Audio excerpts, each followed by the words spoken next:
Good afternoon, everybody, and welcome to our presentation, Autistic Pride, the Past, the Present, and the Future We Would Like to See. Autistic Pride was started on the online forum Aspies for Freedom in 2005. Autistic Pride Day, June the 18th, was the birthday of the youngest member of the particular group that was involved in creating Autistic Pride. Initially, it was celebrated online, but later evolved into having offline events, and these have been happening almost constantly worldwide, and especially in the UK and Israel ever since. Part of the reason that these events have happened is because autistic people have needed a time and place where we can be accepted, supported, and recognised on our own terms. Autistic pride comes from the tradition of marginalised groups publicly asserting the right to be different, as opposed to hiding from society and trying to assimilate. Pride can be expressed literally, being proud of who we are, or as a way of showing consciousness of your own dignity and human rights. LGBT pride is the most prominent version of pride, but Black pride, disability pride, and mad pride are also ways that marginalised people express themselves.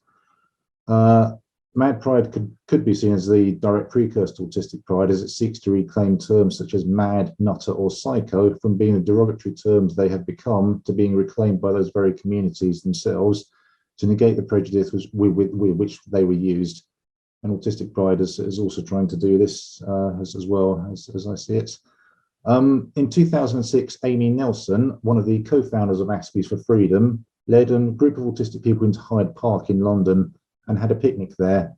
Although the founders of Aspies for Freedom have stated that you can celebrate Autistic Pride any way you wish, even by yourself, I feel that their initial choice of Hyde Park set the template for Autistic Pride events going forward. Their choice of Hyde Park was quite symbolic, as it has been a place where already many radical movements have been founded or have met. A picnic in the park was a good choice too, because autistic people were asserting our own space with our own name on our own dates, because we want to take our own place in society and not hide away from it. Ultimately, we have to live alongside neurotypicals, and it's better to live alongside them on good terms rather than bad. I've held many Autistic Pride picnics in Hyde Park since 2015, and over these years I've seen many positive things. I've watched autistic people go to Speaker's Corner, a loud and intimidating environment, and speak about Autistic Pride. I've also seen passers-by who are autistic themselves notice us and become aware of a wider autistic community, and in many cases these passers-by haven't spoken to another autistic person before. Over these years, I've also seen people who aren't autistic approach us, but also acknowledge that this is our space and have been deferential and respectful to our ways of being. And often hostility is expected from members of the public, but never materialises, which is a big difference about how things normally can be. And similar observation has been noted by other Autistic Pride organisers in the UK. Since that first picnic in 2006, Autistic Pride picnics have been happening every year in the UK. Around June the 18th. The longest running one was in Inverness, run by autistic rights group Highland. Interestingly, it actually predated the LGBT Pride in Inverness, and autistic rights group Highland helped LGBT Pride set things up. Aspies for Freedom dissolved in 2013, but Autistic Pride has continued on and has become bigger ever since. In 2018 and 2019, there were over a dozen Autistic Pride events in the UK, ranging from small events of half a dozen people to mini festivals in Reading and Chester involving hundreds of people. Autistic Pride has also been gaining attention in the wider community. In Reading and Tunbridge Wells, the mayor of these towns opened their Autistic Pride events, and some shops and businesses have donated money or products to our events. Thanks to the efforts of Autistic Rights Group Highland, the Scottish Government have flown an Autistic Pride flag from the Scottish Government House in Edinburgh on June the 18th every year. Autistic Pride events have positive effects that go beyond the events themselves. Various organisations and support groups have formed off the back of Autistic Pride in the towns in which they were held.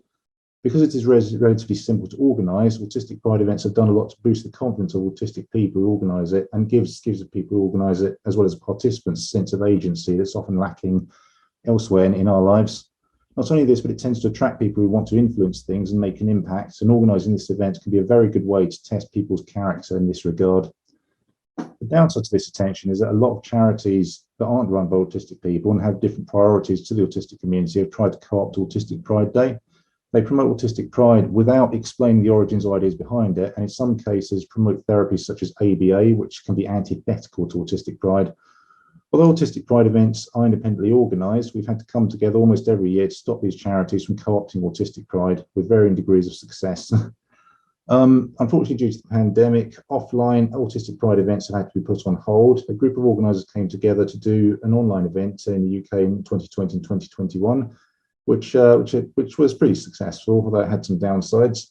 But this year, many of us have gone back to doing offline events again. I believe the decentralised nature of how Autistic Pride has evolved will make it more resilient over time. And the very organising, participating in events by autistic people is a key empowering principle of Autistic Pride. My hope for the future is that Autistic Pride remains a collection of many small events that are spread as far and wide as possible. Ideally, there would be small independently run events in every town and village in the UK and beyond, rather than one large centralised event or something that's directed by a centralised authority. In July 2021, organisers in Autistic Pride in Hyde Park marched in solidarity with the LGBT Pride in London. And even though a lot of us were sensory seeking types, it was still an overwhelming experience. So what works for other minorities may not necessarily work for autistic people. Another advantage of having a large number of small events is that not only will Autistic Pride be accessible to those who attend, but it will be accessible to those who organise it. We found if events get too large and complicated, it's only certain people with certain skill sets who will be able to run them. And amongst autistic people, they will generally be the ones who are quite socially advantaged and will be handed a lot of power over other autistics. And unfortunately, in many cases, some people are given this amount of power can abuse it for their own convenience. Though this is a trait of human nature that isn't restricted to autistic people. Accommodating autistic people with high support needs while also empowering them is another issue that's ongoing in Autistic Pride. That's become more successful than previously thought. If anyone's interested in organising an Autistic Pride event, there's a Facebook page / group called Autistic Pride Alliance, which is like a gathering place for people who organise Autistic Pride events.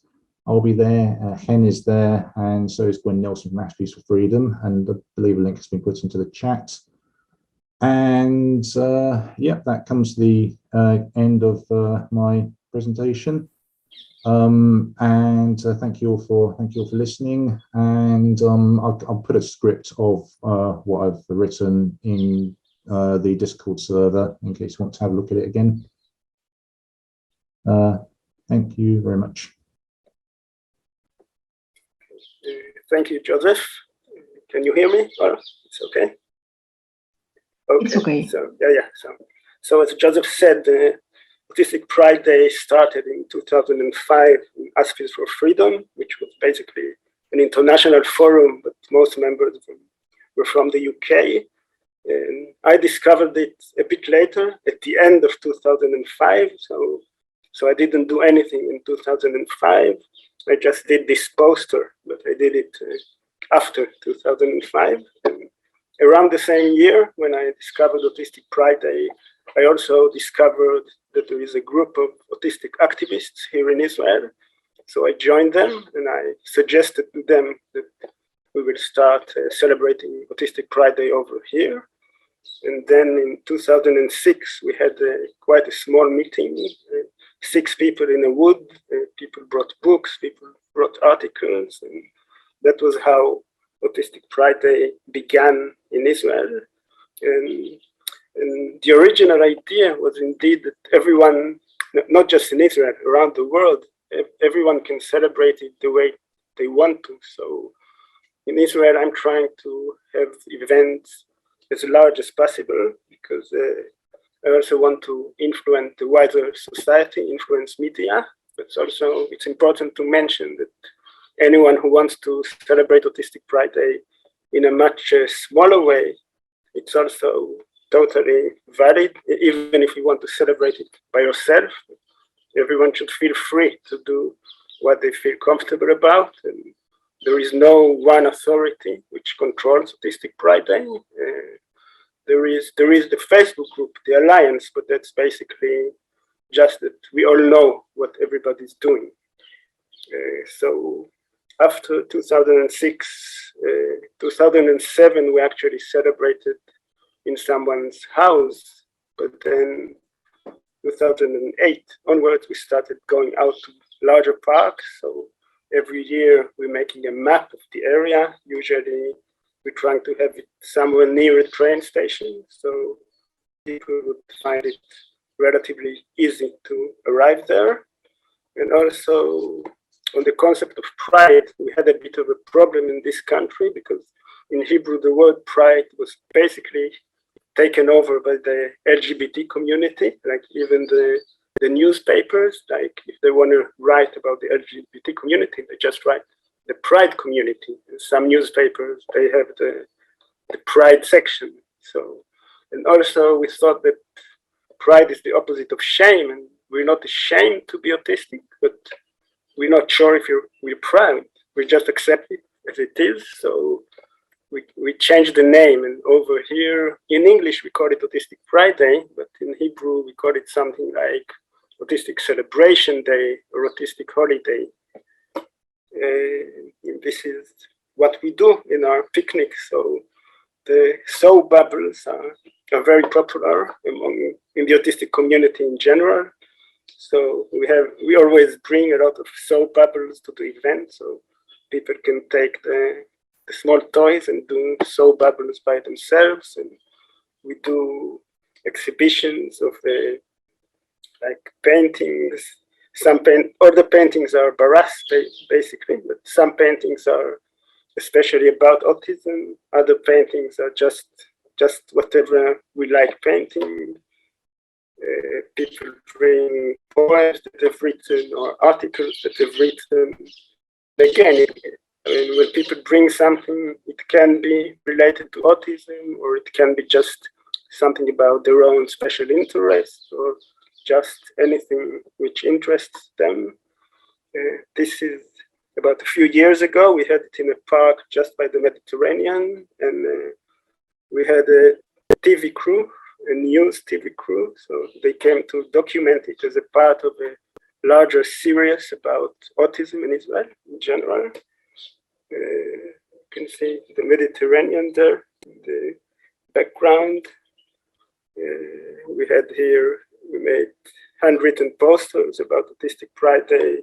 I think we did it in 3 languages. Another something about the community. We had something with the city hall, the ministry of the city.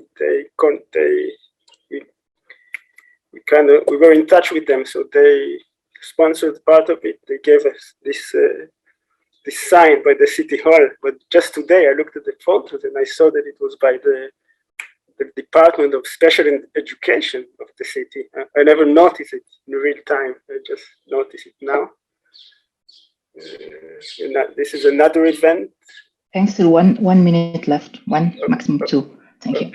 Okay, so that's another event. I think 1 year earlier. This is 2014. We had a documentary, which part of it was filmed in Autistic Pride Day 2012. We also filmed at Autistic in 2013. So that's in Autistic Friday 2014. We had posters from the documentary, and we had the communication badges like that they did at Outreach and at Autiscape and many other autistic events. And sometimes we bring guitars, just people chatting. Again, this actually says Asperger, but this one I made it before I knew not to use Asperger. That's like 12 years old or so. Some more art. And Heta was asking about other places. I know that they're doing it in Finland. I know that they're doing it in Germany. There's something in the United States, I know. I assume there are events in other countries. I don't know any. These are the heavy metals kids of the autistic community in Israel. Okay, I think we want to have it wider in more countries and larger events. That's all. Okay, thank you.